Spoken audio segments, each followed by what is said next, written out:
coming. Special thanks to our guest speakers, Jordan Hubbard and Covid Cohen.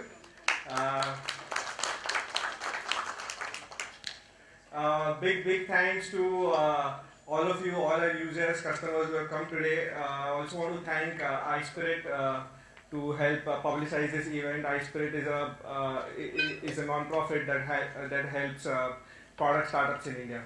And Avinash was supposed to be here, but he's still not come. So yeah, thanks to iSpirit and welcome to everybody.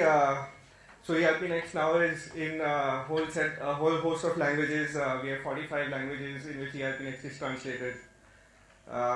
So in my talk, I'm going to cover what is ERP Next and why do we do ERP Next, and the two things that make ERP Next stand out. I think one is open source and the other is design. So if you go on Google and you search what are the best ERPs, you will come across these three blogs, and all three of them list ERP Next as one of the top ERPs. So we have some traction in the open source domain, and there is a growing community of users who are discovering us through open source. So why does ERP Next exist? I mean, there are dozens of open source ERPs. There are hundreds of ERPs in the market. So why do you need another ERP, right? Let's look at the problem that we are addressing. According to Dun & Bradstreet, there are 200 million small businesses in this world. Let us pause at this number. 200 million is a huge number. Most of these small businesses are not using any accounting application or any ERP. I mean, far from ERP, they're not even using accounting applications. And they're either doing things on pen and paper or on Excel sheets, or probably are not using anything to manage their businesses. But all small businesses have common problems. They have to handle money, they have to handle goods, they may have employees, they do projects, they do purchasing, they do selling. So all these businesses need something which can help them manage their business and grow their business. So in India, a lot of small businesses use an application called Tally. And this is how beautiful Tally looks. It's a text-based application that's been around since the 80s, and people still use it. So Tally is great because it does the job. It helps them manage their accounting, their business. But Tally is not ready for 2015, because Tally is a desktop application. It doesn't connect to other applications. It's not online. It doesn't help users do a lot more stuff other than just accounting. So when I think of Tally, I think of our old Nokia phone. Right? It's what Tally is. It's like a text-based application. But we've all moved on from this phone. All of us use smartphones today. And these smartphones are now with everybody. 5 years ago, nobody could imagine that everybody in this world will probably be using smartphones. So let us look at another number. So this is the total install base of PCs. So PCs, I mean laptops and desktop computers. And while 1.5 billion is a big number, think about this number. There are 2.5 billion smartphones already in use.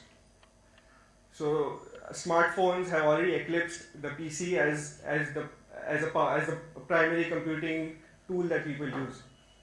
And the 200 million businesses that are not using any accounting or any enterprise smart software are going to use their first softwares on mobile phones.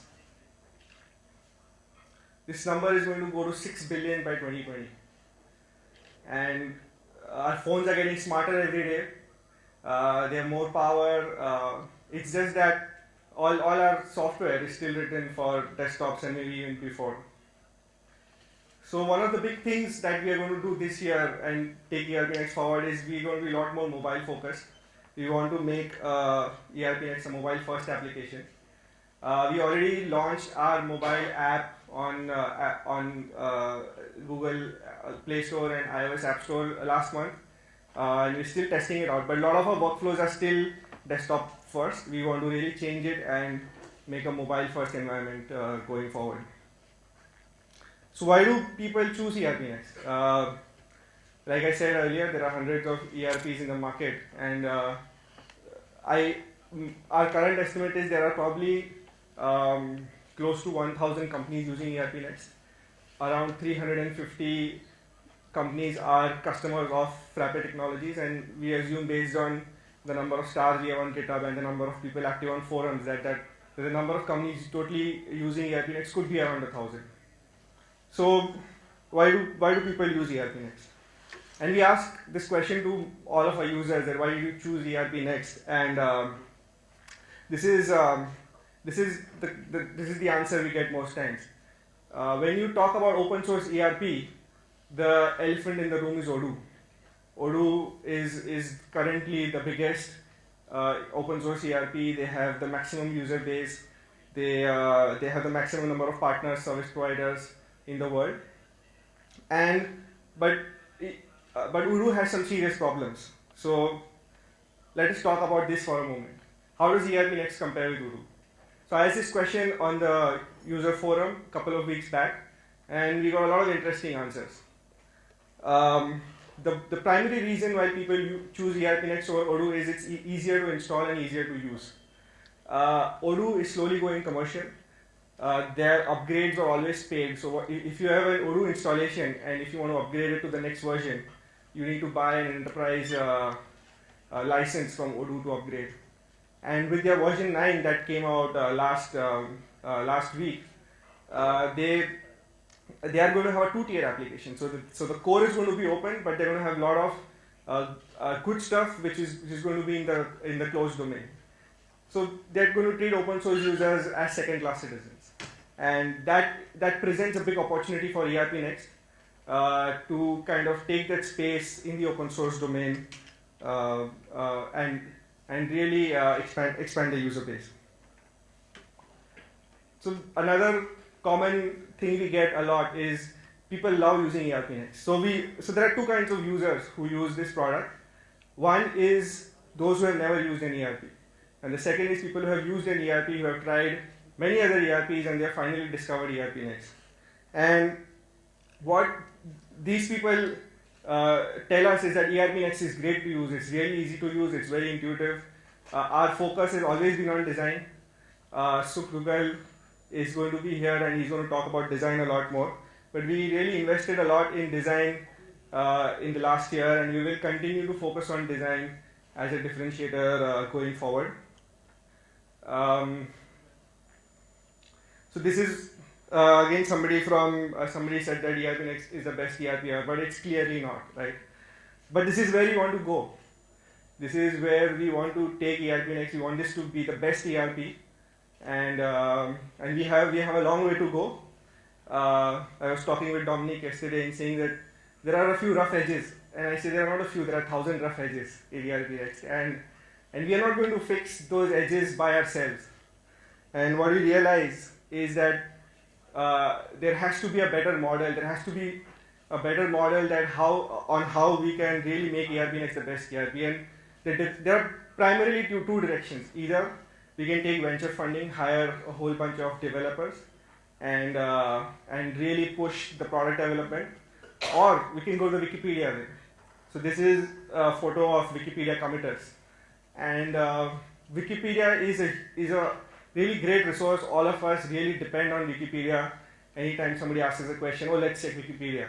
So that's the whole, the value of Wikipedia is that it's not created by one person, it's created by community, and that's the direction we want to take ERP Next in. So there is a joke that we have internally. It's an Urdu couplet. We have modified it a bit. So we say that in ERP Next, in terms of the bugs that we have to fix, it's like हजारों bug ऐसे कि हर bug पे दम निकले, बहुत निकले हमारे bug मगर फिर भी कम निकले. So that for those who understand, for those who don't understand, it means that there are thousands of issues, and every issue is such that it can take a lifetime to solve. And we have solved many of these issues, but there is still thousands yet to be solved. So that's where we are.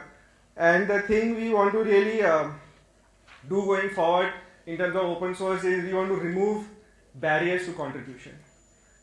We've seen last year we started the translation portal. We created a portal where users can contribute translations on a portal, and we've seen that it has been very successful. We realized the forums are very active, and we realized that people, if the barriers to contribution are low, people are willing to contribute. So it is up to us as the people who are behind the product to make the barriers even lower.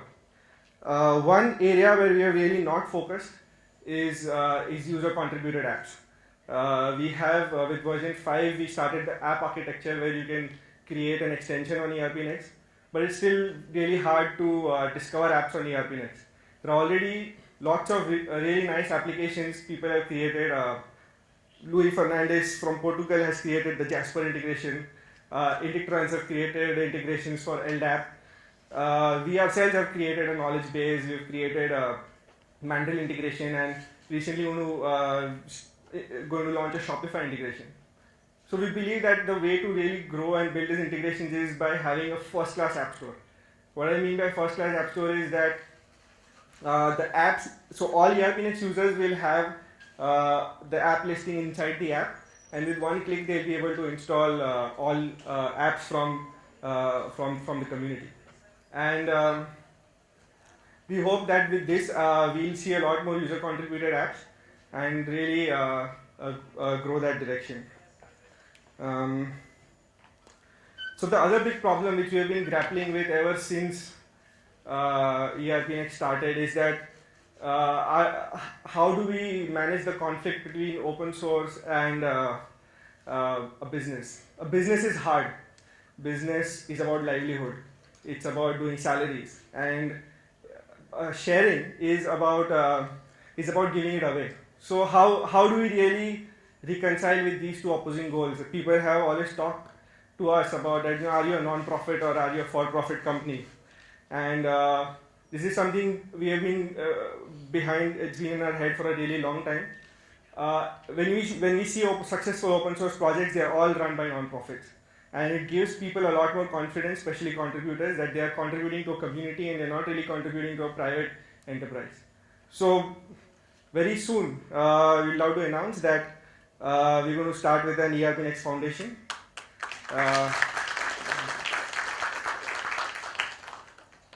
So the ERP Next Foundation will be a not-for-profit organization, and it's going to have open governance. That means we'll invite members from the community to join the foundation and be part of the governance decision making. And we'll also currently split our current assets into open source and our business. In open source, so open source we'll call it ERPnext.org. ERPnext.org will be an independent non-profit organization. So all the code, documentation, the forums, service provider listings, app listings, conferences and meetups will all be managed by the ERP Next Foundation. So we're hoping that the next conference will be managed by really a community and not a company. And so all the revenue that comes from service provider listings and any other future revenue that comes from that direction will go to the foundation. And we'll also invite sponsor listings and other stuff. So the goal is that once we create this organization, I think people are going to look at ERP Next as in a much more different way. Because when you see again other open source ERPs, whether Odoo or OpenBravo or all of these, I mean they're still backed by just one vendor. And we really want to change that. We want to make ERP Next a truly community organization. And to take this forward, I mean we have no idea how to run an open source project, and so we decided that we should get the best people in the world to talk to us about open source. So we are really proud and honored to have Jordan Hubbard with us today. Jordan.